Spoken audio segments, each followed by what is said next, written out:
In a world filled with COVID and chaos, three dads bring to you a riot of entertainment every hump day. Hump Day! We are Jordan, a.k.a. the Gnome. Josh, a.k.a. the Dome. AJ, a.k.a. the Stone. And together we're dads on Dayquill. Between the three of us, we have 10 kids. That we know about. We're talking about you, Johnny Six. Sit down, turn up the volume, and crack a cold one as we bring you a glimpse into our dad lives. We break down our weekly events with our dad stories and tons of shout-outs. Dad Corner. We bring you dad games. We also cover music, movies, and all things entertainment. Hell, we even bring you the Stone Safe House for off-the-wall references. Heyo! So come check us out on your favorite podcast platform, even if you prefer certain platforms that we don't. Yeah, we're talking about you, Google Podcasts. Meow. Dad's out.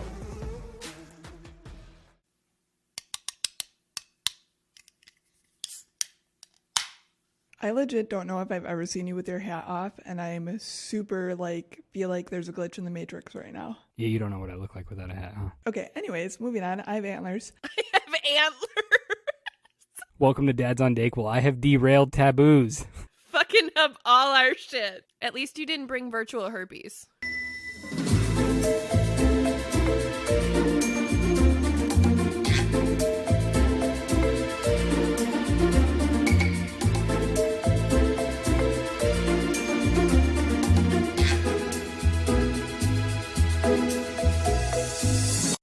Heyo.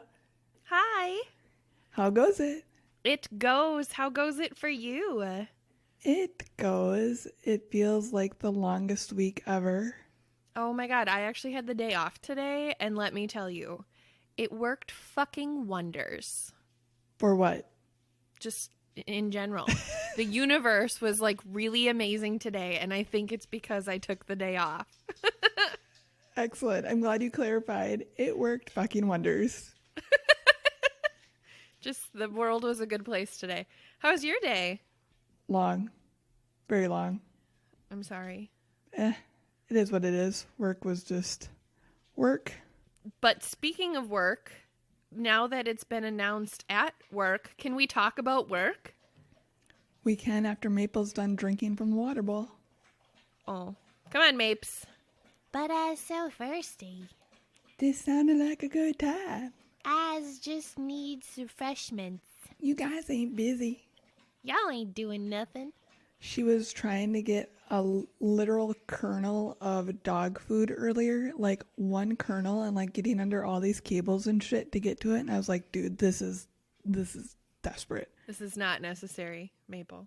So yeah, work things. I got a promotion, and you and I are going to be working in our real life jobs together now again. I'm stupid fucking excited. Oh my god, I don't even have words for how excited, because oh my god, I can't wait to be on the same team as you again. I can't wait to see what you do in this role. I can't wait to see how you flourish under our leader, who is fucking amazing and weird and amazing and just one of the best leaders I have ever experienced in my life. And I cannot wait to see you just absolutely explode with success. You guys, you thought the world had too much of us just having this podcast together. Now we're going to be together 8 hours a day. I mean, okay, but let's be real. We're technically together all day anyway. We talk all day. True. So nothing's going to change, except now when you say, hey, I have a work question, I will have to have an actual work response, because we will share work now. Also, I think what I want to just kind of point out, because people are probably wow, they live in a city of 5 people if they are constantly working together. No, we actually work for a legitimate organization that has thousands of employees, and yet we just can't get enough of each other. So that's why it's so exciting. Look in the image. It looks like I have antlers coming out of my head. It totally does. So, getting away from real life things and into more fun things, should we talk about what we're going to talk about today? Wow. There's lots of talking about. Listen, my brain function is fucking non-existent, so I'm so sorry because I really just was like over here like I had a fucking amazing day. I did nothing today. I got my hair done today. And then you're over there like I actually fucking did shit today. So I might not be as mean today as I usually am, but probably not. you don't have to like handle me with kid gloves. Continuing on, do you want to ask me what we're talking about? Allie, what are we talking about today? We're talking about men with emotions, and we have a special guest that we need to call for it. Ooh, I love special guests. I love men with emotions. Cheers to all this shit. Cheers, cheers. So we're going to step away for a second, listeners, and make that call. Ring-a-ding-ding, motherfuckers. Why did that feel like a Sam L. Jackson thing? I was really about it. I was really excited.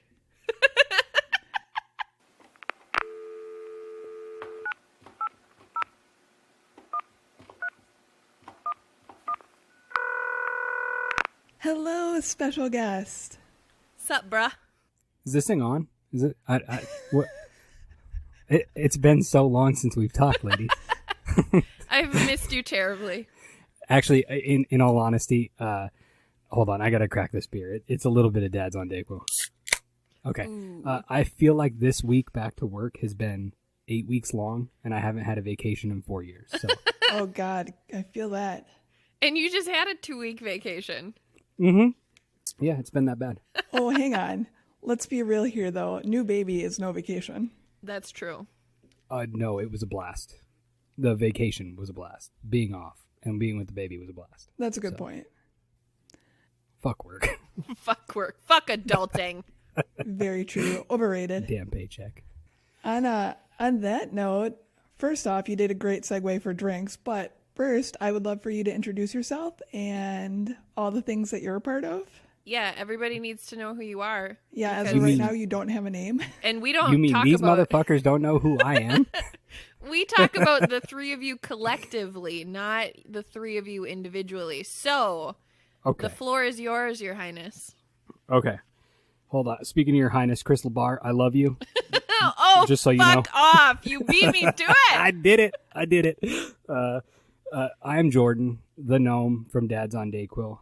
These ladies have merch because of me. You're welcome. It's true. I caused this. I caused Wow. this. He did. It's true. Anyway, I'll get back to myself. These fine ladies, you guys have been around for what, 5 months now? 4 months now? Something like that? I 5 think months. 5. You guys are the stats. Come on, let's go. I need Math it. is hard. Super hard. Okay.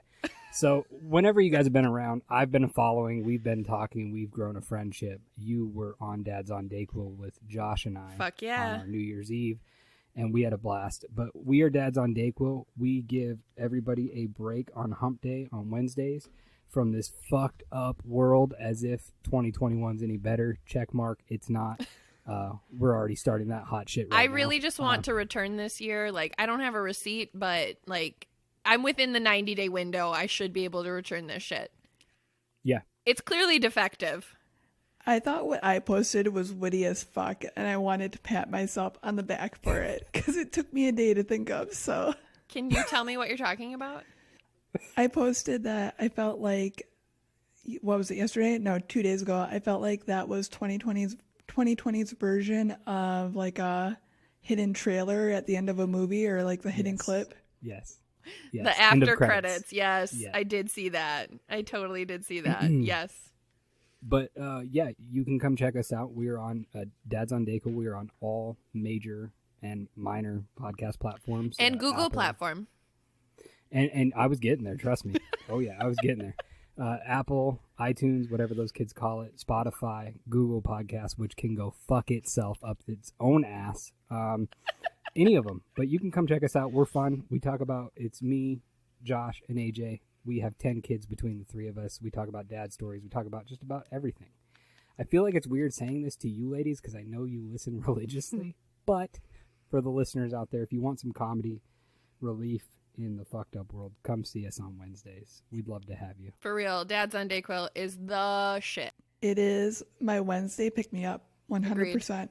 Absolutely. It was actually my Wednesday pick me up this week because Josh has been in a hole and didn't send me the episode and said he would actually take care of it this week about uploading it. And I was like, okay. So I woke up on Wednesday and sure as shit, there it was. So I listened on my way to work. So, but thanks for having me on. I'm super happy to be here. We're super excited that you are here. Yep, that 100%. I'm less nervous than I was last week, though. You're more nervous than last No, week? less. Oh, less. That's because it's I not think your we've show. done it once. No. I think I was so nervous last week. Okay, I'm not going to lie. I was a little nervous last week, too. I was. But Yeah. it was I mean, I knew it was going to be an amazing vibe because that's just how we are. Like, all of us collectively as our little eating posse group.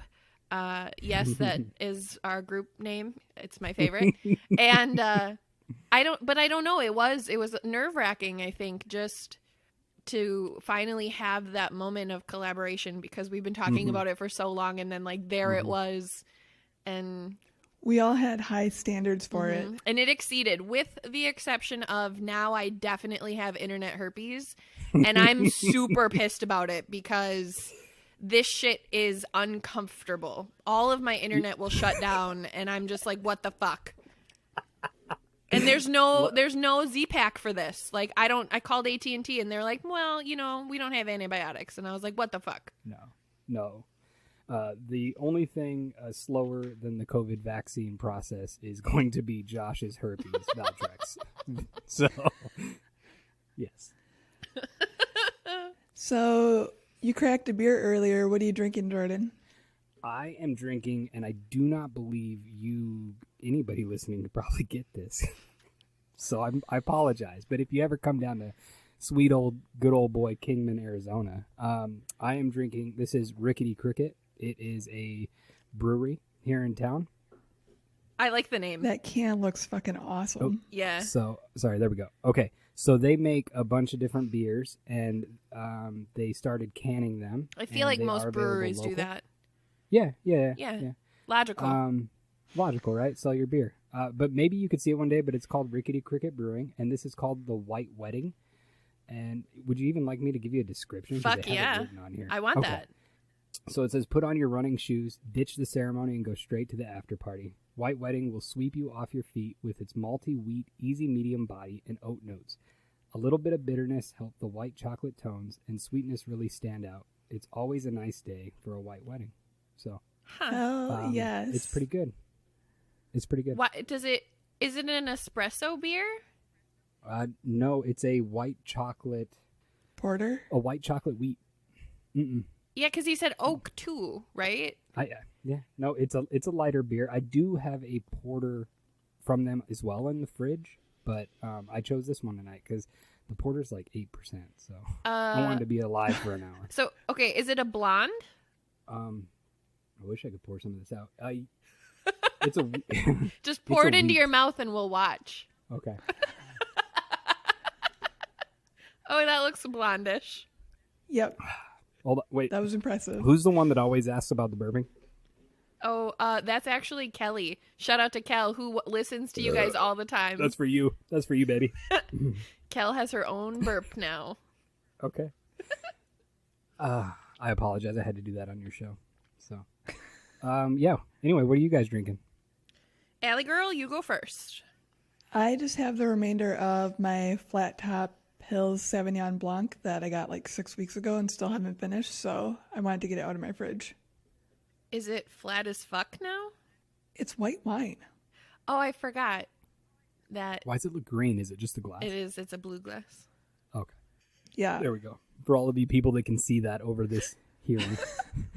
I'm still confused by Celeste asking me if my Sauvignon Blanc went flat. Okay, I forgot you were drinking grape juice. It's totally my fault. I'm really sorry. Yeah, I saw the fizziness went out of it, of my 11-year-old drink. What are you drinking? Is it adult? It is adult. I'm drinking the top shelf of seltzers again. The pomegranate ginger. And okay, you know how last week I kind of downed on it and I was like, it's delicious, but it's too gingery. I learned if you drink it real quick, you don't taste the ginger. So I did that. Hey, I have a question for you. You opened it up. Is it flat? No, I just cracked it. What the fuck are you talking about? I'm just wondering, see, we're making assumptions that shit goes flat, like, randomly, even if it's not supposed to. I don't appreciate your tone today. That's totally fine. I don't appreciate yours.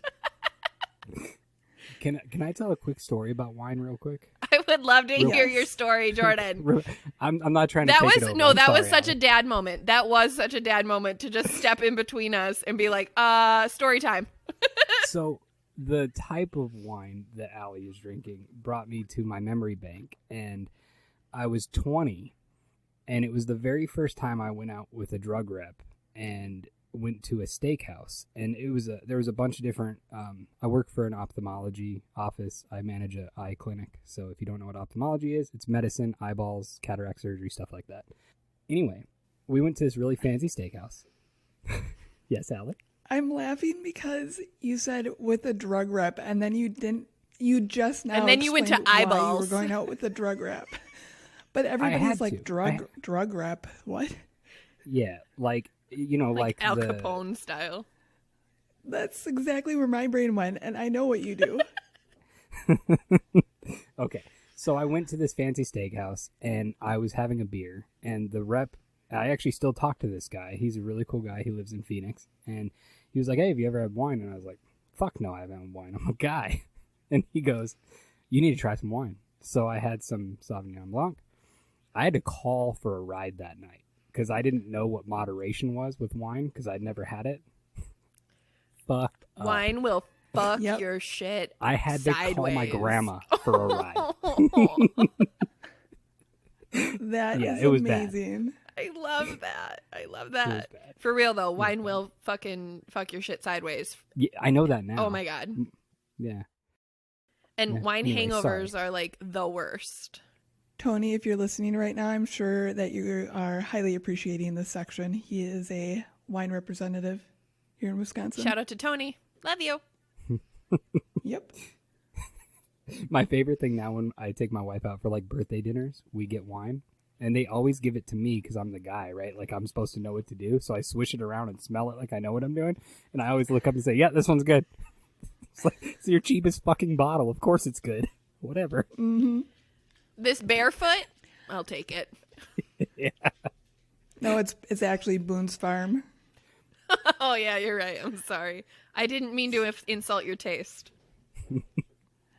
I think that's actually a great segue into starting today's topic because wine being for women and not for men is kind of an assumed thing. So it It kind of is. correlates. How dare I? Buckle up, guys. This That was my one gets buckle. squirrely. Ooh, we're getting squirrely.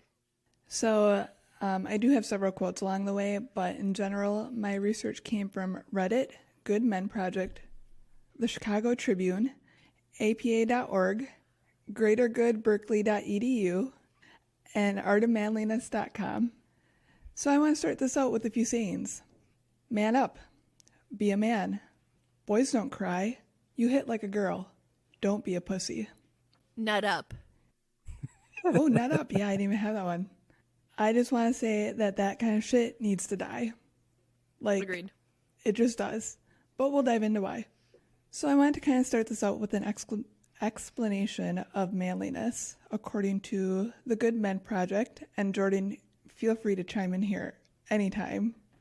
Can I just say that you chose to have the smallest fucking guy for the manly topic episode? It's perfect. That's because it's not what makes a man, and that's why we're having this conversation. And we've also already said that size doesn't matter. So we love you no matter what. Really? Really? Size doesn't matter? No, pause, Allie. Celeste on your own show. Fuck yourself. I really just had to give you a platform. I had to give you a platform to say it because I knew it was going to come at some point. From goodmenproject.com. This is a direct quote. A man is strong, we are told, and emotions are weak. Emotions make you vulnerable. Emotions make you less able to fulfill your roles as a protector and a provider. Emotions mean that someone might be called upon to take care of you instead of you being self-reliant and self-sufficient and independent the way men are supposed to be. Emotions prove you are a human being instead of an unstoppable success robot. And men, naturally, must always be unstoppable success robots. So that means that all feelings of fear, sadness, loss, regret, love, pain, weakness, uncertainty, and damn near everything else must be repressed. Expressing any of these is a failure to sufficiently perform masculinity, and this will be enforced. All you're allowed to feel are anger, and if you must, ride detachment. Do you guys feel like that's an accurate assessment of societal views on manliness? Because from where we live, I do. I would completely agree, and I have dated outside of where we live, and I would still say I completely agree. Yeah, I agree. I think that's a all-around kind of a thing. But it shouldn't be that way. Agree. I agree. That is just the perception of what, like you said, Allie, what manliness means from, like, again, that societal lens. But, I mean, obviously we're here today to say that that's so wrong and so fucked up, because none of those things make you any more or less of a man. So actually I would argue it does make you more. To be emotionally intelligent and to have awareness of your feelings, I think makes a man a better and stronger man. That's my opinion. I agree, and so does history. Ooh. Do you even history, bro? I still can't believe I fucking said that. Anyways. So this was kind of interesting. Before we dive into the history, this is from apa.org. One thing to point out is that in many cultures, masculinity can be proven by a coming of age ceremony, but we don't really have anything like that here, so masculinity is constantly in jeopardy. When you say here, do you mean in America, or where's here? A few different countries or regions, however you want to look at it. Okay. Masculinity, as it is here in America, is prevalent in other areas as well. Okay, I didn't know what here meant, so I just wanted to clarify. Different cultures have different qualifying attributes for masculinity as well. For instance, in a study of men from 5 different Asian nations, masculinity is defined as having a good job, being a man of honor, being in control of your life, being a family man, and being financially successful.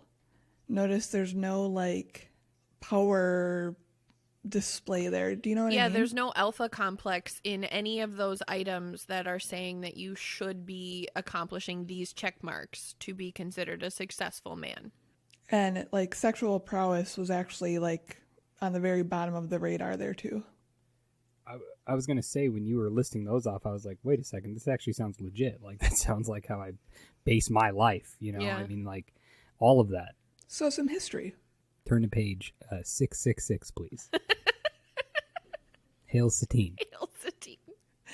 Masculinity and emotions have not always been stigmatized in society. It used to be that weeping was a mark of religious devotion or knightly chivalry in the Middle Ages. In what appears to be more upper-class 16th century Europe, it was actually fashionable for men to be expressive in their emotions, including, and sometimes encouraged as it was romanticized, sadness or melancholy. It's actually reflected in paintings from that era.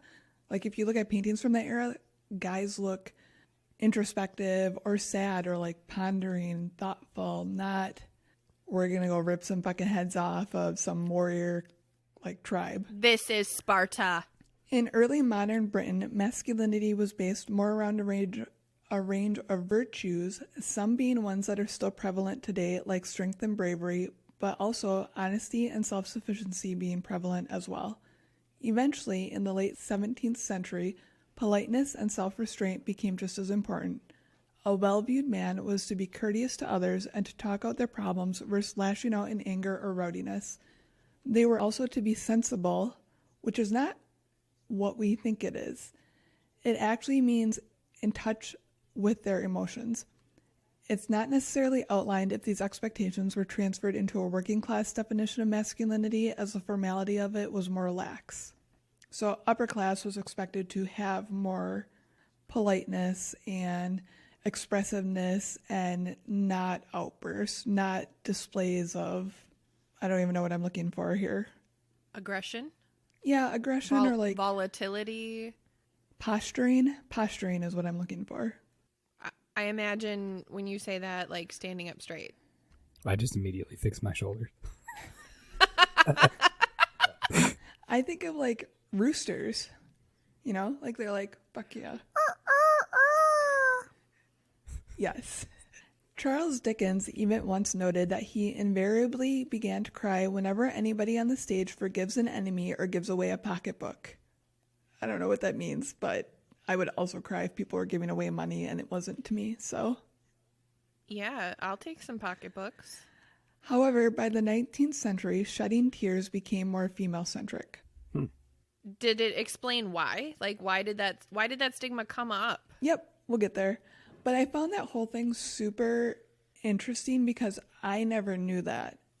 No, I didn't either. Manliness, as I've always known it, has been 300 or like King Arthur, that kind of stuff. So learning that was really interesting to me. I completely agree. So this is a little bit of a side tangent, but emotions as it relates to male friendships. This is from theartofmanliness.com, which is an amazing website, and I highly recommend it. So, in ancient times, platonic friendships were the best and most fulfilling, according to Aristotle. It is a time when the idea of heroic friendships developed, such as that between Achilles and Patroclus. They fought together during the Trojan War and were super close. When Hector killed Patroclus, Achilles was overwhelmed with grief. He smeared his body in ash and fasted, and then after the funeral, he took to the battlefield to avenge the death of his best friend. I honestly miss the days when you could just consistently avenge people's death, and it was just like this never-ending cycle of like, let's fucking kill each other. Yeah. You wouldn't survive those days. You're a pacifist. I know. I'm literally being sarcastic right now. Thank you. I completely missed that sarcasm. Apparently. I was too busy staring at these notes. I was too busy doing my job here. I actually felt that whoosh over my head, so thank you. I needed that breeze. You're so welcome. The same type of bond continued into the 19th century, into the Romantic Age. Letters from some of the country's greatest orators, such as Daniel Webster, would begin with "my lovely boy" and end with "very affectionately yours," wording that wouldn't be seen as manly today. This is a direct quote. In addition to using affectionate language with each other, men during the 19th century weren't afraid to be physically affectionate. Many men would give no thought to draping their arms around their bud or even holding hands, and while it was quite foreign to our modern sensibilities, it was even common during this era for men to share a bed to save money. That takes roommates to a whole new level. Abe Lincoln was actually one of those men. Who had a male roommate, bedmate? Yep. Oh, interesting. There were pictures posted on the site too of like just different guys posing together and pictures together, like dudes sitting on each other's laps and stuff.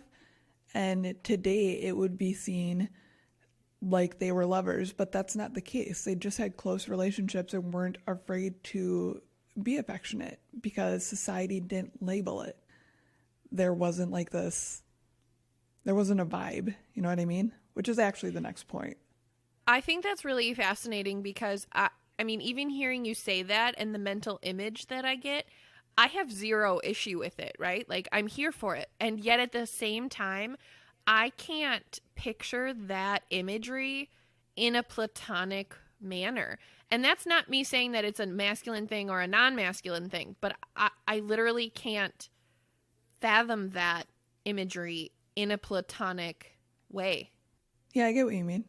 For men specifically. And like, Jordan, how would you react if Josh... Nope, gotta reverse this because Josh is tall. You can't use Josh. If I sat on Josh's lap? I mean, that works. I got sturdy legs, let me tell you. Santa and his little elf. Well, I mean, just hearing it. So, I mean, this is why you have me on. Like, I wear my emotions on my sleeve, and I'm not afraid to show emotion at all. And I've known Josh for about 13 years, almost 13 years. And I would say in the last probably 6-7 years is when our relationship really blossomed into what it is and becoming and still becoming now. And every time Josh and I get off the phone or if we see each other in person, it's always a hug and I love you. Always. Every single time. I don't care if there's 100 people around or nobody around. I will hug that son of a bitch and tell him I love him, and he'll do the same to me. And same thing on the phone. Like, to me, that's how I am, you know? And AJ's my cousin, you know, our other host, but to me, it's no different. He's my best friend too. So I just don't, I get what it is, even though I'm not like that, but I don't know, like 15, 20 years ago, I would have been that way. Like, that's kind of weird. Like, it's a guy. Kind of. But even like my buddy Joey, the one who, if y'all don't think that I have my emotions, my best friend's name is tattooed on my ass. And I did it just to piss him off because I love him. So, but even Joey, like my buddy Joey is, you know, every time we talk, it could go 2 years. And when we get off the phone, I love you, bud. Like, you know, glad you're doing good. Can't wait to talk to you again. Love you. It's, you know, it's, I guess, like the old times, like what you're saying. So, See, and I think that's super important. yeah. And I'm really curious to understand, like, as a society, why people moved away from that. Let me tell you. Yeah. I was going to say, it's a good question. And a bomb-ass segue. Homosexuality didn't really have a label back then and wasn't at the forefront of people's minds. Therefore, society wasn't over and incorrectly analyzing interaction between men and their friends. Once the fear of being called gay was installed, it really put a damper on showing these types of affections. Ministers and politicians stated being gay was incompatible with true manhood, and it was associated with communism. There's point number one. Point number two, the Industrial Revolution seemed to play a big part in the suppressing of emotions as well, as it caused a more cutthroat environment among workers. Supposedly, some factory managers trained workers to suppress emotions to keep productivity high. This is actually a quote from the Chicago Tribune talking about Michael Kimball's book, Manhood in America, and I thought this was super interesting. As the 19th century opens, older archetypes are challenged by a newcomer, the self-made man, who must earn his manhood by succeeding in a fiercely competitive, unstable marketplace, proving himself constantly. Yet Kimball shows that the rise of the giant corporation increasingly stymied... Is it stymied? Mm-hmm. It is, right? Okay. Yeah. Stymied efforts by males to prove their manhood. 4/5 of American men worked for themselves in the early 19th century, but by 1870, only 1/3 did. The corporations turned independent artisans into assembly line workers and would-be self-makers into white-collar bureaucrats. Then one of the ways to contest this and show they hadn't gone soft due to office work and not having their own businesses and not being like their own self-made man was to join gyms, athletic clubs, and competitions. So I thought that was crazy interesting. Literally before the Industrial Revolution, you had shop owners, you had men that owned and created their own things to contribute to society that put their pride and value in those things. And then the Industrial Revolution came along and said, nope, fuck that. Mm-hmm. We don't need you as much as we have these easy machines to make everything better. You're just another number. So value to a degree was lost. But here's what I want to contribute to that thought, just conceptually for a second, right? Like, those men who then worked in those factories were raised in an environment of, you put food on the table. This is what, like the meeting of those two worlds of, like, you work your ass off and you get what you need to get for you and your family, coming from, like, the pre-revolutionary perspective. They watched their fathers do that, right?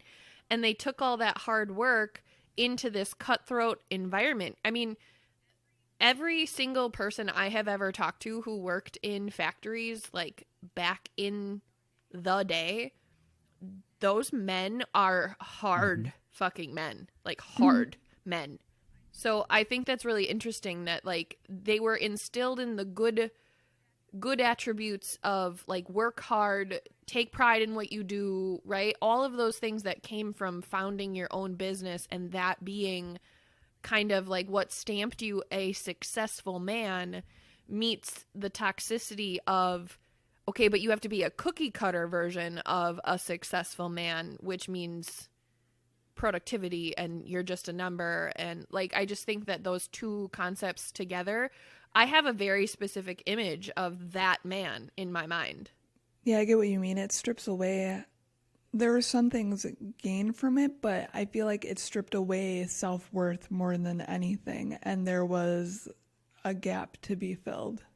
I agree. It, in a sense, kind of took away their individual purposes and instead gave them like herd mentality purpose.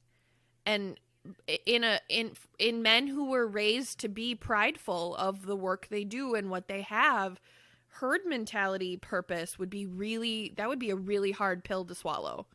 Yeah. Jordan, what would that be like for you if somebody, let me rewind. You're very proud of what you do for a job. You and I have discussed it, and you can tell your pride. What if somebody took that and said, guess what? This is automated now. Your job is to push a button. We still need you, but this is your job now. What would that be like for you? It'd be degrading. You know, it does take away from your self-worth, because I've worked my fucking ass off to be where I'm at in my life. And ironically, it's funny because I backdoored this job. My mom does the same thing I do. And so it was a hand-me-down job when I started doing it. And I hated it. And I didn't like it. And I ended up falling in love with it. And oddly enough, the field I'm in is highly female-dominated outside of the doctor realm, because obviously there are more male doctors than there are female. It is changing. In ophthalmology, it's changing, but in probably all of medicine. But when it comes to my work, you know, I pride everything I do in my work. And so for somebody to say, hey, we can take care of you by this device, we still need you, but not like you used to be. To me, that would be like instant self-worth downgrade. Like 5'4" to 5'2", maybe 5'1". But it makes sense why it started like that. You know, I don't know. To me, I bust my ass. I have a great house. I have a great life, and I attribute that to my work ethic and my pay. Of course, I feel like I could be making more money, but I make good money for what I do. And, you know, I won't deny it. I make really good money, but who doesn't want more money? Everybody wants more money, right? Mm-hmm. I was going to say, I feel like everybody could say, I feel like I'm worth more than what I get. I mean, people who really actually do their jobs probably all feel that way, that I'm worth more than what I get paid. I mean, I could tell you I've never asked for a raise in my work, and they've just been given because of my work ethic and what I do and what the product I put out at my work. But also, I'm of the mentality, you lead by example. You don't lead from the back, you lead from the front. Like, get the fuck in the boat, I'm rowing, come with me. Not in the back of the boat, you guys need to row so we can go that way. No, fuck you, give me the oars, I'm taking us there, let's go. That's my work ethic. And that's what makes a good leader too. Yeah. Agreed. I mean, I've called myself Napoleon for a reason. More than one reason. For more than one reason. And hopefully less poisoning. No, not so poisoning. I mean, if I got in a fight, I'd get my ass kicked. I'm kind of small, so. I think it's so funny you say that, because all I can hear in my mind after that comment is that story about you being at the mall with that 7-foot and it's a real dude, story. And you're like, if you give me a fucking ladder, bro, and AJ's because he like, knew "Do I you was want a serious. ladder?" Like, I might go down in No, I flames, know. but I'm gonna go down swinging. So I'm gonna try. I'm gonna try. Yeah, but no, it makes, what you're saying makes total sense, because machinery taking away manliness from an industry, and it's a different subject, what I'm going to say, but you know, the whole reason for that is unionizing, and they don't want to pay what you want money-wise, so fuck you, we're going to create machines to do your job and make you worthless. But now it created a whole nother problem. And I do think you are starting to see, which maybe we'll get into, I don't know, because you guys are the leader, but you are starting to see a change in the perspective of man in our country. And I see it in TV shows and movies, and it's different. At first, it kind of throws you off because you're like, that's kind of weird, but it's real, and that's what's important. Agreed. So, to wrap up the history section of this a little bit, I have a fun fact for you, and I actually knew this, but I'm wondering if you guys did. So, did you know that the idea of pink and blue for boys and girls is actually a fairly recent one, and it was actually originally established that pink was for boys and blue was for girls? Pink was considered to be a stronger color and more suitable for a boy, while blue was considered to be more delicate and dainty and for a girl. That's fascinating, actually. And I really have a hard time mentally unprogramming myself from blue is boy, pink is girl. And see, I don't know. I've made leaps and changes in my life because I can tell you stigmas are hard to break. Like, if I can be totally real, like no filter real, growing up with your friends as boys and becoming men, and you talk shit to each other. Like, I'm just gonna say it. Like, you know, your buddy does something stupid and you call him a retard, right? Or he does something that you think is kind of gay and you call him a fag. And you don't think about that when you say it, because it seems, when you say it, you're messing around, but it doesn't seem derogatory until you realize what you're saying. And it's, and then it becomes hurtful. And then you're like, why did I act like that? And I mean, I can give you a prime example. My grandpa, who passed away in June of last year, he, at the age of 72, decided that him and my grandma were no longer to be together, so he could be openly gay. And it was something he fought with since 1980. And I will tell you, I was extremely pissed off, not by the fact he wanted to be gay. That was not the problem in my life. The problem is I love my grandma with all my heart, and I'm super protective of her. And I was mad to watch her be so upset. And it took me a while to talk to my grandpa. And then when I talked to him, I just asked him why. I just need answers. And once he relayed those answers to me, I was accepting. And it wasn't the acceptance of him being gay. It was the acceptance of him leaving my grandma is what upset me. But I will say the reason I'm telling that story is we were at their house. And when I found out via phone from my parent, my mom and my aunt, about this happening, like 9 months before that, we were at his house and he was watching a Richard Gere movie. And this is what I says, I was younger, and I said, why are you watching this? It's so gay. And he looked at me and goes, you're such a hetero. And I was like, okay, homo, right? Like banter back and forth. And then when I found out about this, my first comment out of my mouth was, like 9 months ago, I called him a homo. I feel terrible about it. And I apologized to him, and he laughed, and he said, you didn't mean it in an ill way. You were meaning it in a joking way, but people don't realize that. And that's part of man emotion, you know. It's tough because you get in a man talk and you don't mean it in a hurtful way, but you don't know who you're talking to. Yeah, but also, like you said, that is just part of what it is today. It's part of society. It's an ingrained thing. Right. It is. And it's a hard thing to break. I mean, it just is. And I've gotten better about it. And, it, you know, I don't know. It's just when you say those things, you don't realize how hurtful you're being because you're not meaning it that way. Yeah. So I was thinking about it while writing this, and the term man up. Actually, let me do this. I had this later on, but I think it fits here. I had a thought experiment that I want to ask you guys. I love your experiments. Or as Moose now goes, hey. He's my favorite small human. He might be as tall as me. Let's be real. Kid looks big. Bro, he's a fucking big boy. Yeah. You don't joke like that. He's a big boy. Yeah. So here's my thought experiment. A boy and a girl are both in the same sport. Let's say soccer.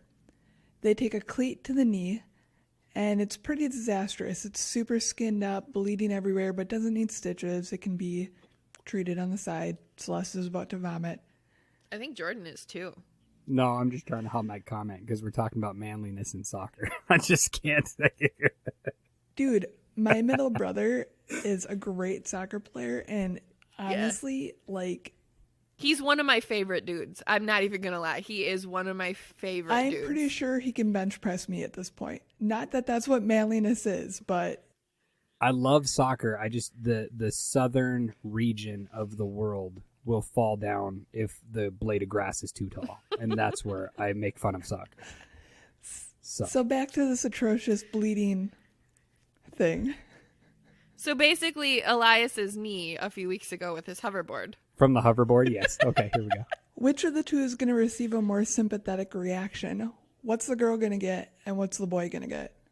Okay, let's answer, Jordan. We each have to give the girl response, and then we each have to give the boy response. Allie is the mediator. Are you doing this at the same time? What's happening? No, ladies first. No, you go ahead, Celeste. Thank you. Oh, you want me to go?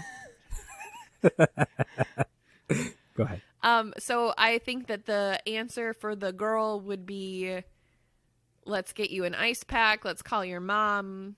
Let's get that looked at. Let's get you off the field.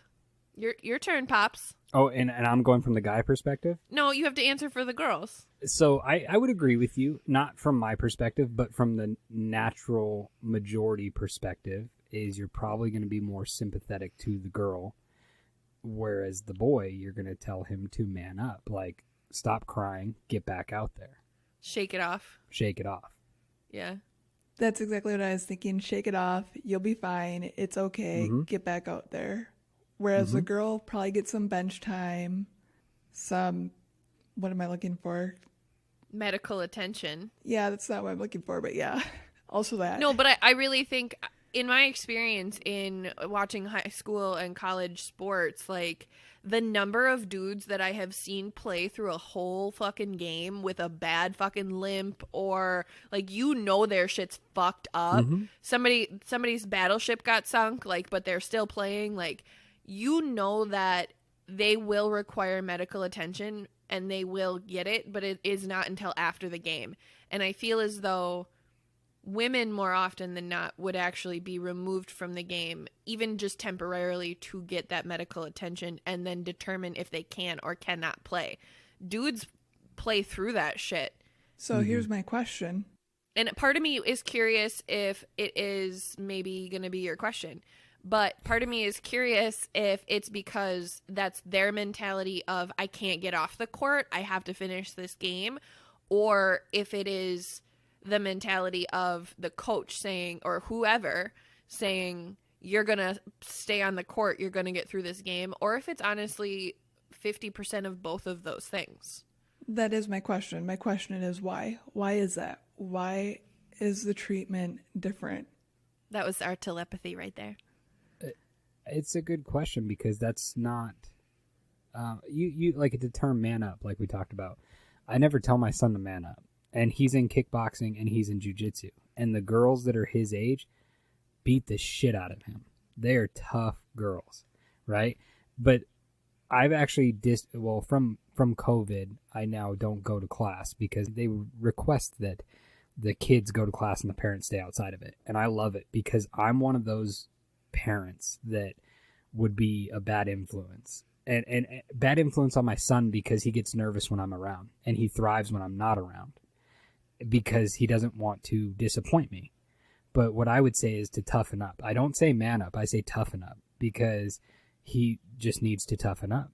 But I will treat, I know she's only a wee little thing right now and she's a month old, but my daughter, her mother and me will treat her the exact same that we treat Elias, because we would expect that if she falls down, shake it off, get back out there. There's no, if you're bleeding and you need attention, let's fix it. Other than that, get the fuck back on your hoverboard and go. Get back out there and keep playing. And I think that that's awesome, and you guys are not the norm, but you should be. I would agree with that. My I would wife, agree. My wife is tough. She grew up like rodeo, so she's tough. I mean, she beat my ass. So Shout out to Summer. Yeah, shout out to Summer. Yeah, she's not bigger than me, but she's taller than me. So I mean, that's not hard, so I'm not surprised. No, but she is tall. She is 5'8", so. Oh, 5'8" club. Yeah, but yeah, I don't know. I agree with you though. It's hard for me to draw that analogy from a personal perspective because I grew up playing hockey, and hockey, male or female, it doesn't matter. Those are some of the toughest son of bitches you're gonna meet. Doesn't matter the gender. They Best are tough. sport ever. Yes. So But you're right. Like, Celeste, when you said, these people that probably should get medical attention and they don't. I mean, if you watch the Stanley Cup and at the end of it, they put out a report of the two teams' injury report after it's said and done, and half the fucking roster shouldn't have been playing. But they, quote unquote, man up because it's the Stanley Cup. They're not going to miss this unless they have to. But same thing goes for the women when you're talking about like the women championships with Canada and U.S. or Finland, and those girls are tough. They are tough women. So I don't know, but you're right. It's a stigma that majority of people have. So I sort of just had this thought, and I had this thought, I think, because you were talking about raising Ellie the same way that you are raising Elias, in the sense of, like, the answer is tough it up, right? Like, which I totally respect. I love that. I mean, Tiny, when she used to get hurt, we would call it a boop, and I would tell her to shake it off. Like, she'd hit something, and I'd be like, boop, and then, I mean, unless, like, blood, right? Right. We would sing the calm down song and tell her to shake it off and send her on her way. Like, I'm a coddler. Like, emotionally, I am a coddler, but physically, like, no, you slammed your finger. You shouldn't have done that. That was stupid. You're okay. We'll amputate it later. Like, that's the go-to here. But as I was, like, thinking about your statement of raising them the same, I actually wonder if the treatment of girls in that sense of, and this, I'm not referring to us, but again, this, like, grand society perspective. I'm curious if the white glove treatment of girls actually helps add fuel to the fire of how, I'm going to say, emotionally neglected boys are, in the sense of, we're not going to acknowledge that there is something wrong. You just have to man up. Mm-hmm. I'm actually curious, it kind of in like a favoritism sense, right? But maybe not necessarily full-blown favoritism, because it's not on an individual basis. And I'm not saying that society prefers girls over boys, but in that concept of, like, why does she get to cry? Why does she get to feel pain? Why does she get to express this way? And I have to man up and not. Like, I'm really curious if that, just like I said, fuels that fire. I definitely think that it does, personally. Like, any sort of thing that we as a society encourage or allow more in one side is going to, in ways, suppress another side. And I think that duality is super fascinating, and I'm sure unintentional, right? Like, I'm sure that society didn't set out to break boys. Like, I'm sure that wasn't it, and yet that's where we are. Could it be that, so we talked before, and my mom and my dad, but my mom primarily raised me, and she's a tough lady. And I think back to childhood experiences, and I remember the first time I had to get allergy testing. If you've ever had to do allergy testing, it's like 8 to 12 shots in one sitting. And the very first time I cried like a little baby, and I was like 6 or 7, and my mom stared right at me and she said, "You can keep crying all you want, but it's still going to happen." And I cried. And then the next time I had to come in, I lifted my little sleeve up, held my arm out, and just sat there. And the lady was like, "Oh, you're doing so good." And I'm like, "Well, my mom says if I cry or if I don't cry, it's going to happen, so I might as well just not cry." And I mean, I have a super high pain tolerance. I mean, now, like, I needles don't scare me, shots don't scare me. I've broken my collarbone, I've broken my finger, I've broken my toe, and never went to the doctor. It's stuff like that. And I don't know if she was instilling it in me because I was a boy and I needed to grow up and be strong and tough. I don't know.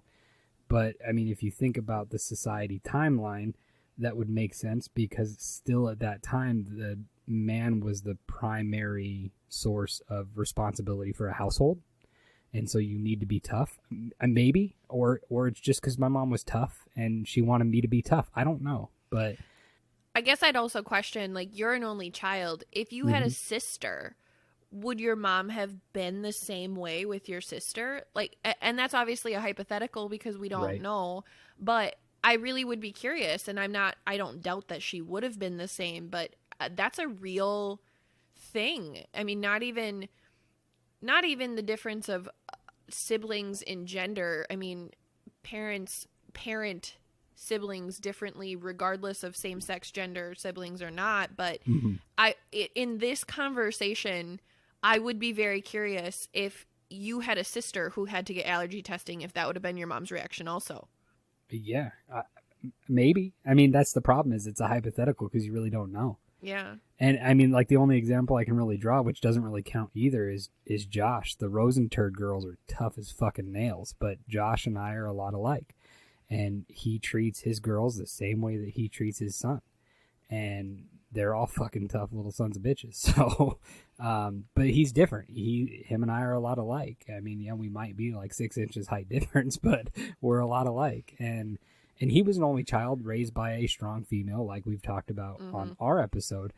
But that's part of the problem. We're not the normal, and that's why you have me on. You know, we're not the normal stigma male.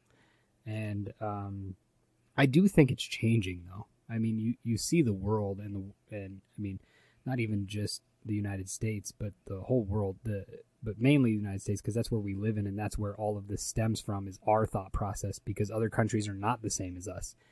And it's changing, and you can see it changing. It's, you know, it's acceptable. Race, gender, all of it. Everybody is equal, and that's the way it needs to be. You can do the same thing. The only thing that men can't do, if anything, there needs to be an inferiority to men. We cannot push a baby out of our dick, okay? Women are tough. Women are tough. Men are not. That's a horrifying fucking image. I really don't appreciate that nightmare fuel. Right? You're welcome. No, thank you. But I mean, it is. I mean, women are tough. Men are tough. Everybody's tough. So it's break the stigma. It doesn't matter, you know. But let people be. I also think tough has. I'm so sorry I cut you off. I No, think it's okay. tough. I was apologizing to Allie. Oh, I think it's okay. I'll accept it for her. I think it's so interesting that you keep using the word tough too, and not because you're doing anything wrong or saying anything wrong, but like I'm sitting here thinking about myself, and I'm thinking about your story about your shots, right? I'm a fucking pussy. I would have cried.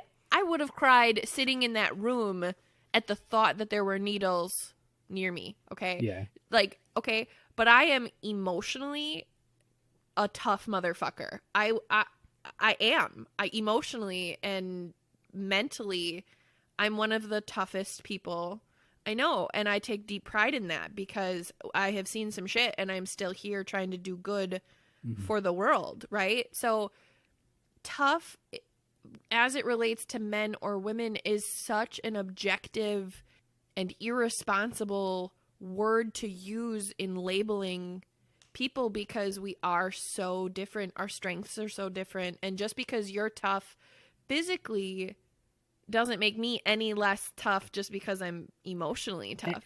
And I know you're not saying that. I know you're not saying that. I don't. Yeah, and I don't mean tough as a physical tough. I mean tough in all perspectives, emotional, right, and strength. You're tough. You're strong. You know, it's just the word I use because I don't like to use the stigma of, like you said, man up, like we've talked about. Yeah, and I totally hear what you're saying, and again, I know that you're not coming from that place, but I think, again, dominant culture does come from that place of men are supposed to be tough on the outside, and also women are not supposed to be tough inside or outside. And like that is the role, that's the box that as specified genders we kind of fall into, and I think that that's absolute bullshit.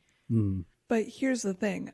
I think society is changing in women for that much quicker than it is for men. Oh my God, I cannot agree more. This is actually a point that I had later on. So double standards. Girls recently were able to join the Boy Scouts, but you don't hear anything about boys joining Girl Scouts. No, that's not necessarily to say that boys don't want to join Girl Scouts. I'm sure they would be less inclined to speak up to join Girl Scouts, though, because of the social stigma around it. And the thing is I have my own feelings about girls joining Boy Scouts because I feel like Boy Scouts is a safe place for boys in what is a very precarious age in their life. I think all scouts should have all of the options available to them within the scouts. Like, if boys want to learn how to knit, fucking teach them how to knit. If girls want to learn how to fucking pitch a tent, teach them how to pitch a tent. Like, cross that over. But I still think there should be safe spaces for boys and girls at certain periods of their lives. I guess that's a whole other discussion, and if people are pissed at me, you can at me for that. That's fine. I'll deal with it. But another example is girls have a lot more boy-themed clothing. So girls are getting NASA shirts, are getting truck shirts, are getting scientist dinosaur shirts. I'm not seeing boys getting a lot of dresses and headbands. It's still culturally abnormal for that to be a thing. And it's not fair. And Celeste, in an episode a long time ago, we discussed whether or not I'm a feminist. And I said, I don't think I am because I don't like being labeled with something like that because I feel I'm an equalist. I feel like this should be progressing at the same timeline. Now, the issues are completely different on different levels, but that doesn't make any issue less severe to one side or the other. We can't see from each other's sides. And I think it's very important, especially that I'm raising a little boy, that he is also allowed to express himself in any manner that he chooses, just as we expect any little girl to be able to express herself in any manner that she chooses. And that's my mic drop. Bye. I love all that. Mic drop. Okay. I do. I love all that. I hear you, and I would agree completely that I am an equalist. I, however, have a different perception on the term of feminism because the way that I'm teaching Tiny about feminism is in the sense of feminist means everybody's equal. And the reason why I don't think current state and equalist is a real title is because it's not a real title today. The reason I am saying this, and I come from this place, that the word is feminism is because previous to the women's revolution, nobody fought for women. Nobody stood up for women, right? So women needed somebody in their corner, which ended up being other women who were feminist because on the scale, it was so heavily tipped toward men. I agree, equalist is where we need to be and we need to move. But current state, that's just not a label. And I agree with you, like, fuck labels. But we have to, in certain conversations, use terminology that people can understand and relate to. So to a degree, labels are important. And I think that we do a really good job of, like, always expanding on those labels and saying, like, feminazi is not the same as a feminist. Like, I'm not saying that. And I know that there are people out there, ignorant, uneducated people who think that just because I say I'm a feminist, I mean full-blown extremist feminazi. Like, I'm not saying men shouldn't exist on this planet. I did actually one time read an article about the fact that in 50,000 years, women will be asexual and men will probably die off because we will be able to procreate by ourselves. And I think that's fascinating. But until then, I fully recognize that men have absolute value and absolute worth and are beautiful creatures of themselves and they belong here. But that's kind of where I come from with the feminist point is I am of everyone should be equal. I also recognize that in our society today, it isn't that way and we have to keep fighting for that. And I believe that feminists are doing that work and getting us to the point of being equal because we absolutely should be. There shouldn't be a difference. Like, men shouldn't suffer because women are up and women shouldn't suffer because men are up. Why can't we all be successful together? Why can't we cohabitate and be successful together. I don't understand that competition. Well, then I guess my question is, why aren't these sort of conversations at the forefront as well? Why aren't these conversations about men or boys' emotions or men wearing dresses?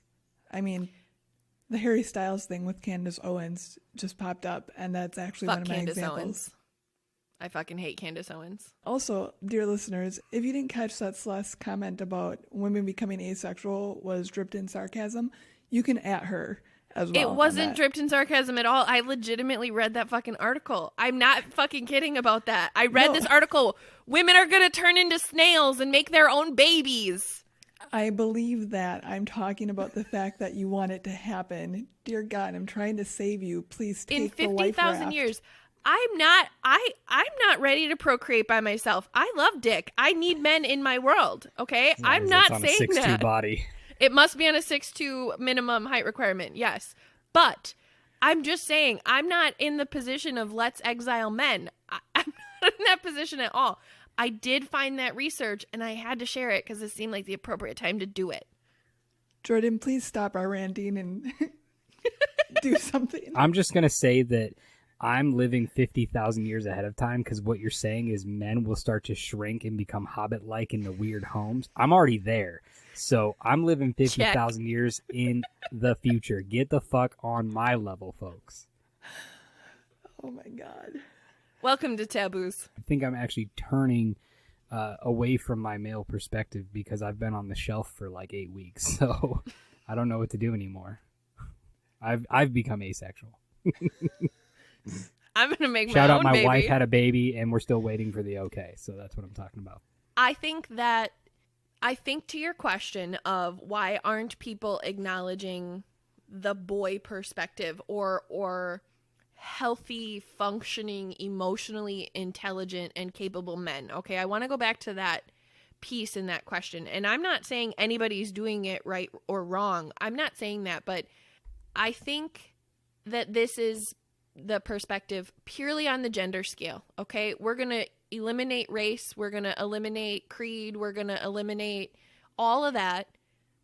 I'm purely talking about a male identified body and a female identified body. Okay. I think that male identified bodies have had the stage for so long, and there are so many things put in place from a societal perspective that bolster men to be this image that we're talking about, right? To be this successful, powerful head of the household thing. I think that that's still a very real thing in society.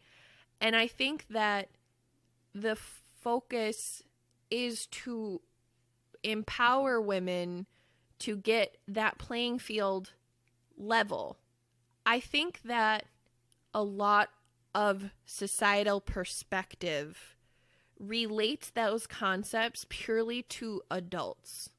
And they don't recognize that those behaviors and those thought processes have to start with our children, right? A lot of feminist platforms are speaking to equality in the workplace, equality, equal pay for equal work, like stuff like that. But there aren't drastic, to your point, there aren't drastic motions to have equality in an elementary school, right? For boys and girls. I think that from a societal perspective, that label is just lacking at a younger age. So it's this weird place of like, let's empower women, but only after they are X age. Here's my thought on it too, is the things that men have against them are less tangible. So emotions and mental health are much less tangible than workplace equality or political or social equality. It's harder to grasp, really. So they're the silent killers, per se. No, I completely agree with that. Yeah, I'm with you 1,000,000,000% on that. And that's a really good point, and I really appreciate that you said those words. What do you think, dear sir? We're just talking. No, Hello, welcome to Tabooze. No, it's all good. Wait, we're not on Dad's on Dayquill? Bum, ba, bum. What the fuck? I thought there was a lot less talk about dick going on. I didn't know how to handle myself. I did talk about dick, so I'm not sure what you're talking Not about. enough.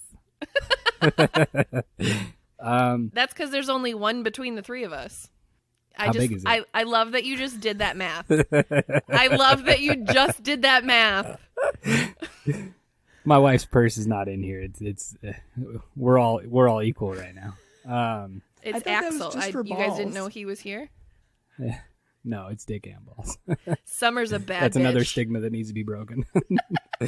No, I think it's turning though. I think it's turning the corner because of the way we're teaching our children now that it's okay to be those things. That it's okay to be like that. As far as the clothes thing, I don't know, because I mean, I do think that clothes are changing steadily. I do agree with you though, like how you said that for girls it's at a faster rate than boys. Like you don't see boys out there wearing dresses, and to me it's just, I guess, still kind of a stigma in my own head. It's still kind of weird. Like if you were just to see a boy playing on a scooter outside wearing a little sundress, it would look because you don't see it, it's hard to imagine that. But I think where it's changing for, at least for clothing for boys though, is you have the shorts are becoming shorter. That was not a thing when I was like, if my shorts were above my knees, I was getting called out.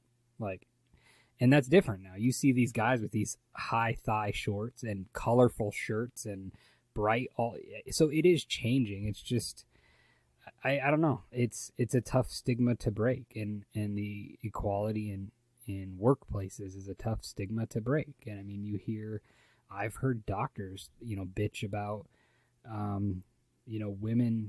women automatically getting a spot in a medical rotation, like med school per se, right? Like they have to allow a certain amount of race and gender to be allowed now.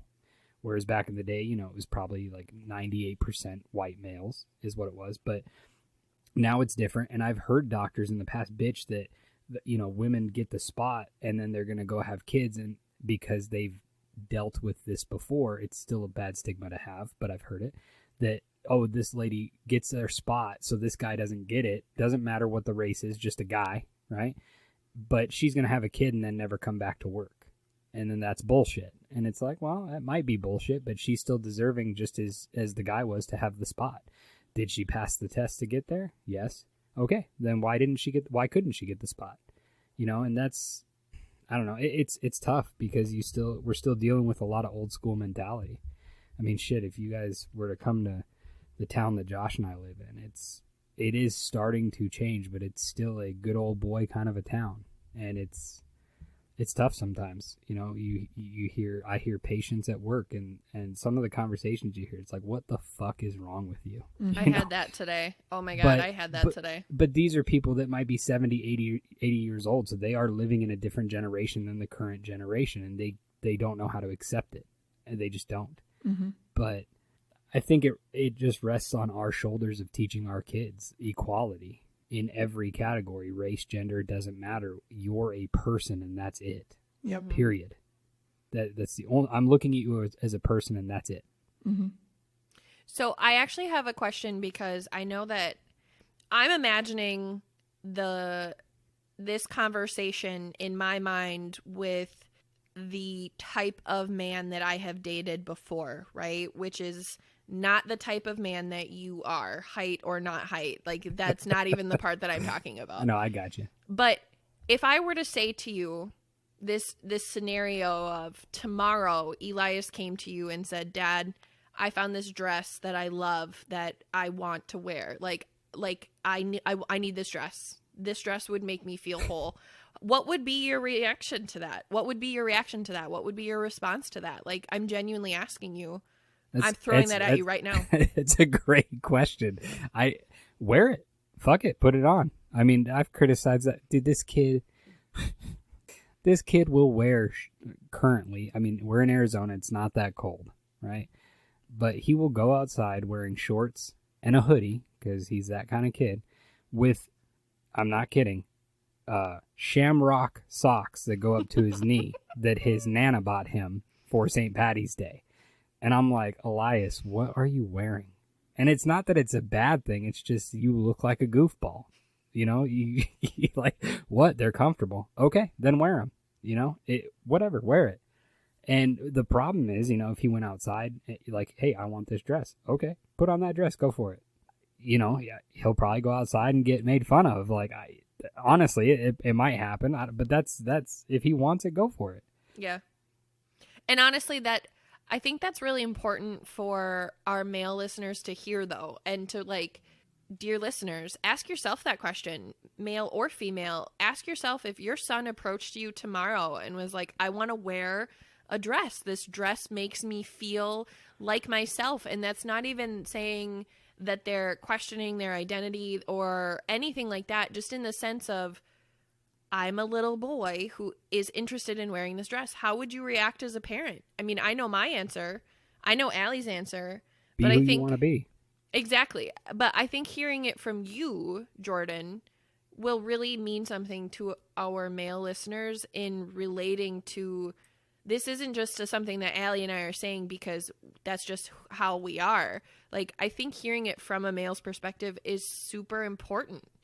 I got two things. One important, one non-important. Non-important, we're talking about you, Chris Labar. I love you, homie.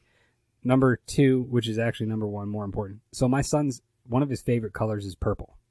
And I'm completely okay with it.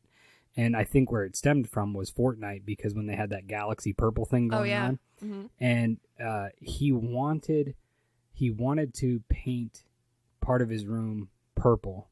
And I said it was okay, but we couldn't find the right purple, and so he settled on like a cobalt blue, which is fine. But I will say this: he has two different sets of sheets for his bed, and one of them is that royal purple color. And when he asked for it, we said sure, absolutely, and hopped on Amazon and bought it. And that's the majority of what he has on his bed is a purple fitted sheet and a purple sheet. And I don't give a shit. Go for it. It's not girl, it's not man. If that's your favorite color, that's your fucking favorite color. It's a color. I probably have the exact same sheets, to be perfectly honest. My sheets are purple as fuck. But it's hard because people we're trying to break the stigma, but it hasn't been broken, so people won't react the right way. That's the weird thing, though. Okay, we're talking about something as simple as clothing and color. Mm-hmm. These shouldn't have gender definitions, period. No. It's clothing and color. Dresses shouldn't belong to just girls. No, I mean, we used to all wear dresses. I don't know why pants are a thing. And makeup. That was a sign of wealth. Men who wore makeup and wigs, like, that was a sign of wealth and power. Fuck yeah. You ever watch the Tudors? Mm-hmm. And their clothes on the Tudors? Was it Henry VIII? That bitch Yep. had some calves. Holy shit. But that's why they did it, because they wanted to show off their legs. Mm-hmm. And so, and the hardcore Scots still wear kilts. Yep. It's a fucking skirt. Also, I would imagine it's way more comfortable airing everything out. Yeah. And let me pose this to the male listeners. I have an uncle who has played in a golf tournament, and him and his buddies wore kilts. And if you think it's okay to wear a kilt to a golf tournament, then why wouldn't you let your son wear a kilt or a dress or a skirt? It's the same fucking thing. Agreed. And also, I mean, when I Right? personally think about my stereotypical manly man, which is in air quotes, but when I personally think about that, hardcore Scottish man is like my stereotypical manly man. And I picture the kilt. I picture the big hairy 6'4". chest, beautiful 6'4" man. Like, I do. Mm-hmm. So I think that that's really interesting that is your example of, like, these two concepts coming together, because hardcore Scottish men, I think, are the most manly men for my personal preference. And I love that was the example you went with. Yeah, well, and even take it back to the Greeks, take it back to the Spartans. Those were fucking skirts. If you really want to break it down, togas were dresses, and that's how they were.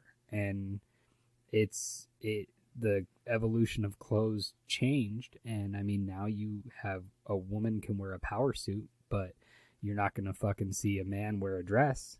You know, you're not gonna see. I do not get involved with politics. That's just my own personal belief. But you are not gonna see a president walk up there to try and win the presidency wearing a fucking dress. You're not. But you're gonna see a woman walk up in a power suit. Bet your fucking ass you will, right? Why not? Over a dress any day. And Right. I think that's interesting in that thought process, because a woman in a power suit commands respect of men in a way that a woman in a dress does not. I thought that also was an interesting example, because that is the flip side of that exact same coin. Why, when a woman wears a suit, is she worth more respect? And that kind of just makes it sound like dresses as a whole indicates femininity or indicates a weakness, which, fuck, I live in dresses, and I will hyena the fuck out of anybody, and I live in dresses. That's a stupid fucking thing. In a bit of irony, that Harry Styles Vogue cover in which he was in a dress, Candace Owens' response was, "There's no society that can survive without strong men. The East knows this. In the West, the steady feminization of our men at the same time that Marxism is being taught to our children is not a coincidence. It is an outright attack. Bring back manly men." Yet, Candace Owens has won a power suit with nothing under it, so you can see her cleavage. How is Harry Styles wearing a dress feminization and unmanly, but she can wear a suit and bear cleavage in it, and that's not some duality? Because Candace Owens is a filthy hypocrite. Agreed, but it's also a significant marker in our societal expectations, and that brings me back to the fact that we are talking about just clothes, something very neutral. When we bring it back to men's emotions, something far more important than clothes, that's a whole other can of worms, and I can completely understand why men feel like they can't express their emotions, because look at how society reacts to clothes. Right. I have been dying to say this since Jordan's comment before about how the presentation of the male ego has been changing, right? I've been holding on to this for a hot fucking minute. Billy Porter is, in my opinion, one of the most influential males in the market currently.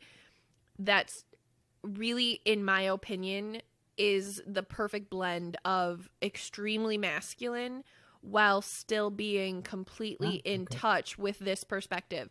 Billy Porter is the actor who has worn the beautiful fucking tuxedo dress to the Grammys.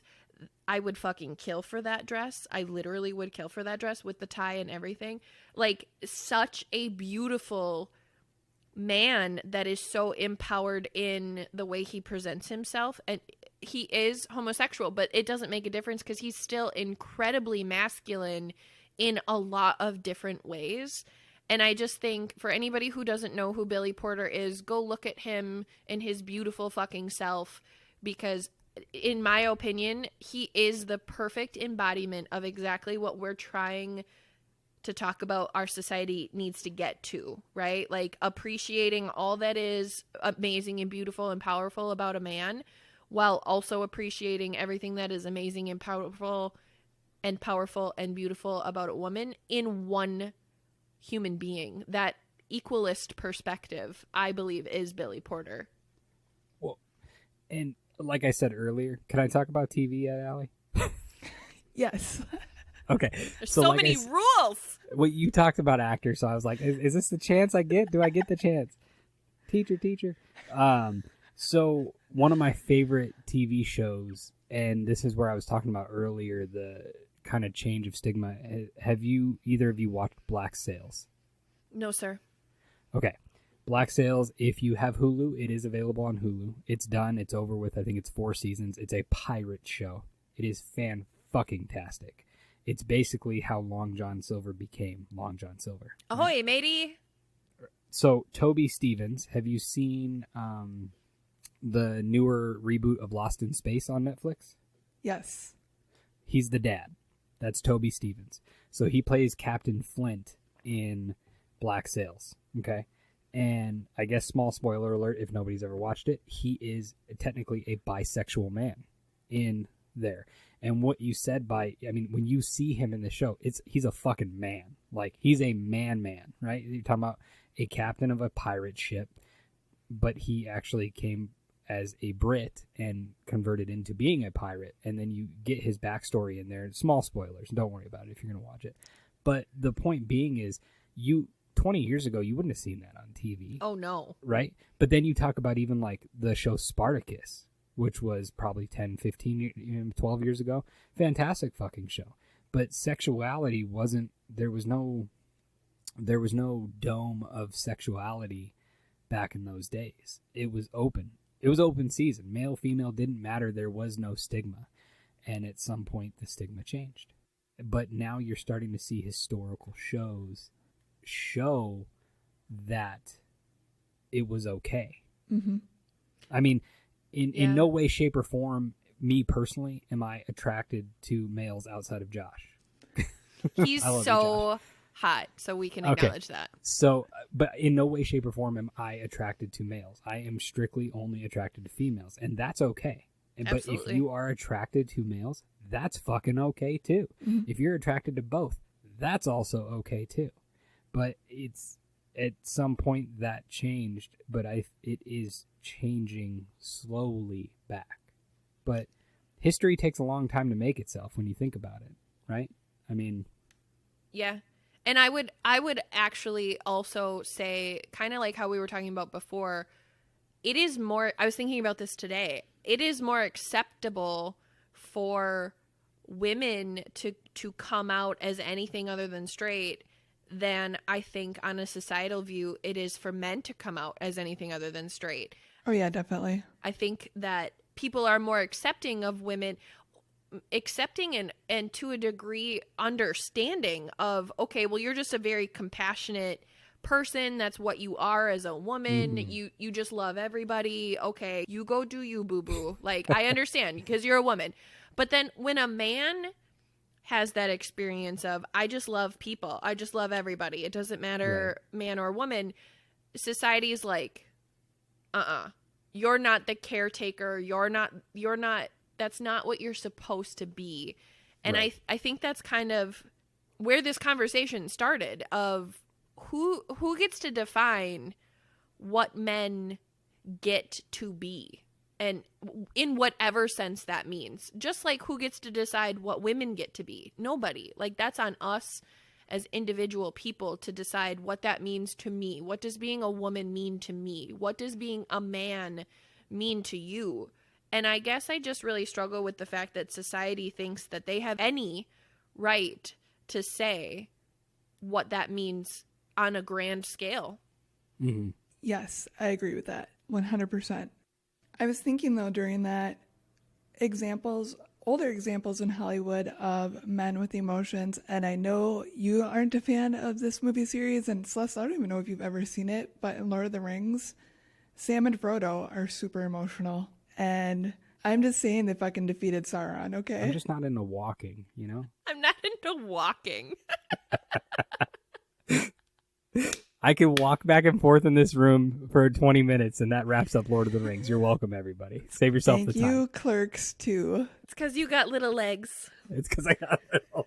So do they. Yeah. Yeah, I was going to say, these are like your homies. I don't really know what the problem is here. I know, right? They are my homies. There is just one piece I wanted to loop back to, or I wanted to get to, before we wrap it up here. So I did some research because I was curious to see if there's any physiological reason for this, and there was nothing that I could find that was concrete. So as far as our brains go, the studies done on male versus female brains have not been very conclusive on the emotional processing bit, insofar as showing that it's a predetermined factor at birth and not a learned or developed one.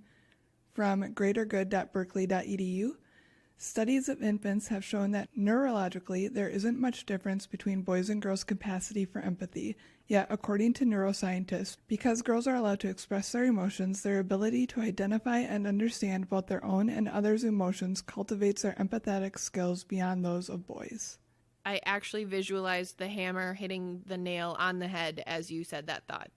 How so?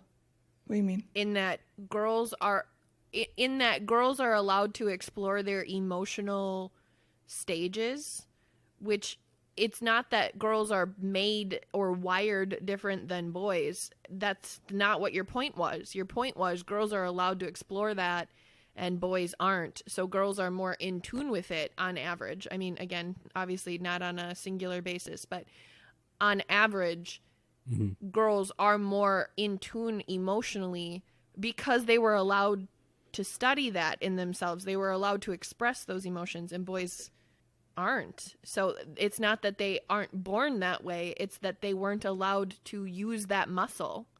It's society. Exactly. I mean, it's what I said earlier about how society creates the stigma that you have to be, like I said, tough, right? You have to be a man because you're going to be the head of a household. Maybe the woman's going to be the head of the household. You don't fucking know nowadays. But back in the day, you did know. It was the male was the dominant household figure, and you could have a breakdown, but do it by yourself, Jerry, and not around everybody else, okay? But nowadays, it's okay. Have a breakdown, you know? Come here and cry, Jerry. Yeah, get on my shoulder. Jerry. You'll have to scoot down a little bit, but it's here. Sit on my lap, Jerry. So that leads me to just wanting to point this out. So avoiding feelings and emotions can lead to problems. So this is why we need to change it. It can lead to addiction, to mental health issues, to despondency, and we owe it to everybody to be better. We as women need to be better in these instances too. No more man flu bullshit. We all need to step up. I couldn't agree more. I have 2 small pieces left. Jordan-sized pieces. Here you The go. first is... I can't stop. It's an addiction. Self-sabotage 101, ladies and gentlemen. The first is a quote from Justin Baldoni. He's in Jane the Virgin, which I've never seen, but this is a TED Talk that he did that I'm going to put in the show notes. And you guys, I cried during it. So everybody watch this thing because it's so good. It's only like 18 minutes. If the dead inside cried, it's definitely worth the listen. This is just a little excerpt. It is exhausting trying to be man enough for everyone all the time. Yeah. No, that sums it up. It is exhausting. I would imagine it would be exhausting. The only final thing I had is I wanted personally to call out 2 people in my life that are who I consider outside the societal norm for showing emotions as far as men go, and that would be my dad and Laren. Both are phenomenal men and good men, and I appreciate having both of them as examples to be outside that norm to the degree that they are. I would agree completely. I would agree with both of those men completely. Your dad and Laren are both such gentle men while still being incredibly masculine men, right? Like, and I think truly we need to get away from associating masculinity with not being gentle, because you can be gentle, right? And I don't even mean like a soft touch. Like, that's not what I'm talking about. But you don't have to react with anger and angst and like just lower your voice. Like, don't. You know what I'm saying? Like, you can still be incredibly masculine and still be gentle. And your dad and Laren are fantastic examples of that. I would also argue that Josh is a great example of that. Like, a huge example of that for me. Jordan, you also, like, and AJ too, but I think Josh is just so good about being so vocal about it. And also because I get to see the way that he talks about his girls and the way that a man talks about his daughters is, in my opinion, a defining point of his manhood. That, like, honestly, a man who understands that his daughters are his princesses, his little girls, but like you said, Jordan, tough as fuck. Like, Yes. like tough as fuck, right? Yeah, let me tell you. Yes. Tough little princesses. Like, the fact that he knows their worth as women, someday women, but still encourages them to be exactly the way that they are as little girls, that to me defines him as a man and puts him in that category for me. Agree. That's all I had, guys. I loved this. Jordan, what'd you learn here today? I learned that I'm going to go by, I don't know how women's sizes work. So I'm going to say, I'm going to just guesstimate myself. I'm going to go buy a size 14 dress tomorrow. Oh, no, that's too big for you, baby. Oh, I'm just going to be honest. I don't understand how women's sizes work either, so... Nobody knows how women's sizes work. We had a whole episode on it. I mean, I'm in the closet right now because it has the best acoustics. I could just grab one of my wife's dresses and stretch out her shoulders a little bit. So, Get it, girl. fun fact, I've done it before with one of her jackets. And I did the fat guy in the little coat at the same time. So I'm sure she loved that. no, it was fun to have a little bit different. I love what we do on Dads on Dayquill, and I love laughing for an hour long. But it was fun to be a little bit more serious, and we have spurts of that on our show every so often with mental health stuff. But it was nice to have a little bit more serious conversation with some fun in there too. And yeah, the United States needs to be a little bit destigmatized, I guess you could say. And we're working on it. Absolutely. What'd you learn, Celeste?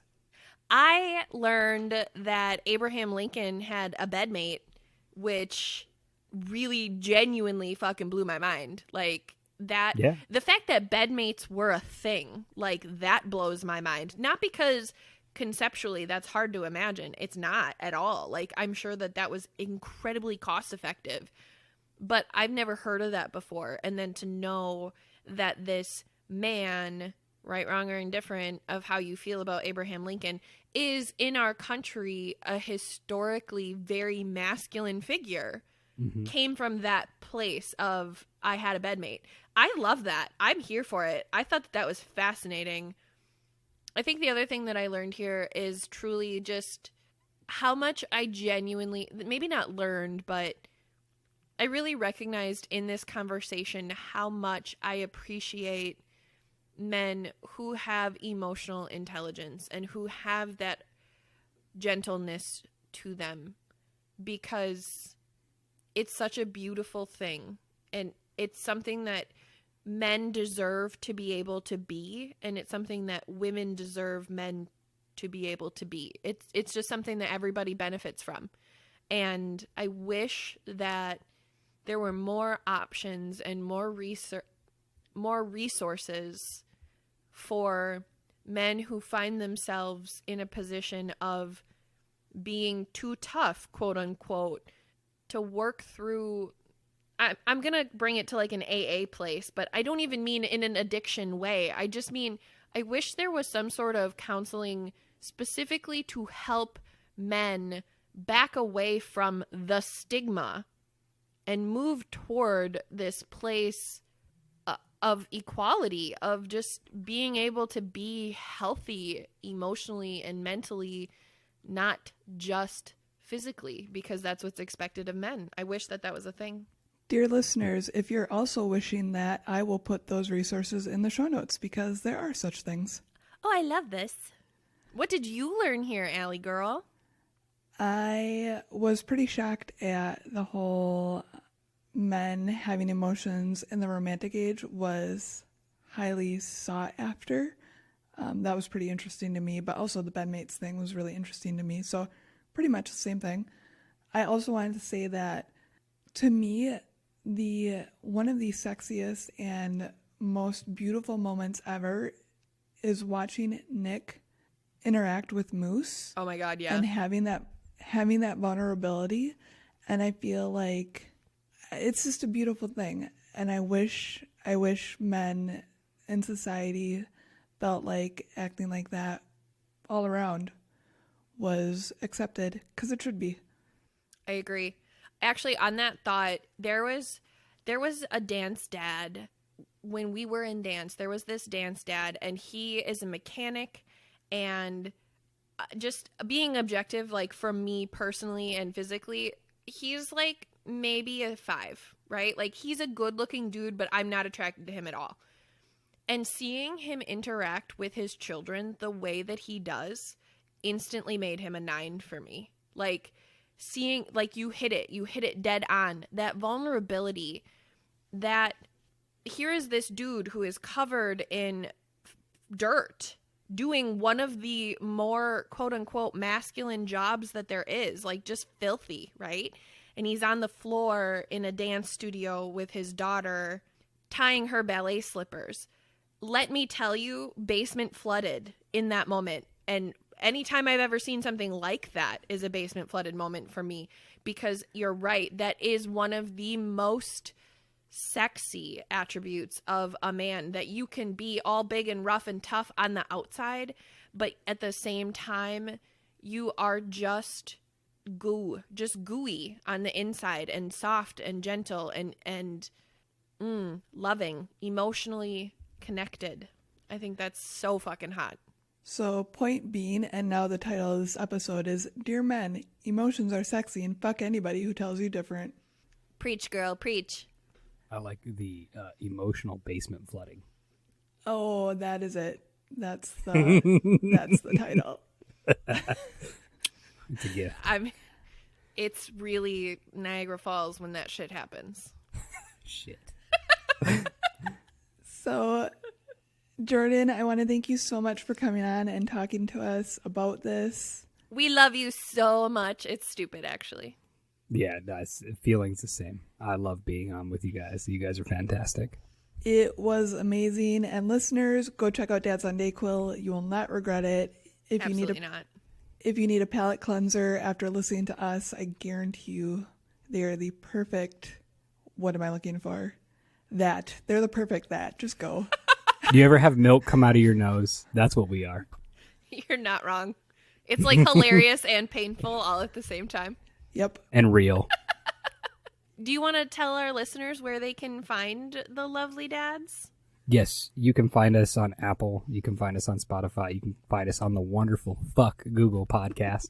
You can find us on Podbean, on Stitcher. You can find us anywhere. We do have a link tree. You can find our merch on TeePublic. We have the Tabooze merch, some of it on ours as well. You can find that there.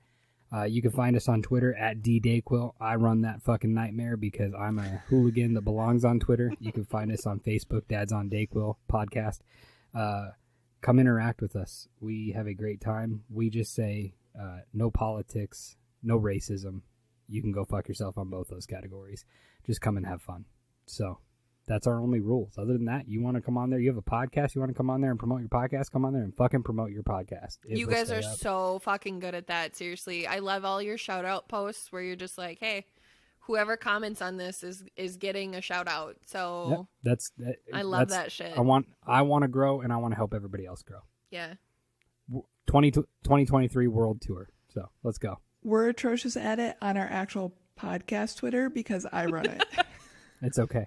So I do a lot of it on my personal You Twitter. should try working with Josh and AJ. I love you too, but fuck you guys, seriously. Killing me. On that All note, right. too, if you guys want to contact us at all, we have all the things that Jordan just listed. Also, it's Tabooze the Pod on Instagram and whatever the fuck, Twitter. Twitter, you know, the one you were just fucking saying. Tabooze Podcast on Facebook and Tabooze Podcast at Gmail. If you want, We're not Tabooze Podcast on Facebook, just so everyone knows. It's just Tabooze. Real easy. Our actual name. Just come find us. It's not hard. It's not. And on that note, everyone, Do you? Be taboos.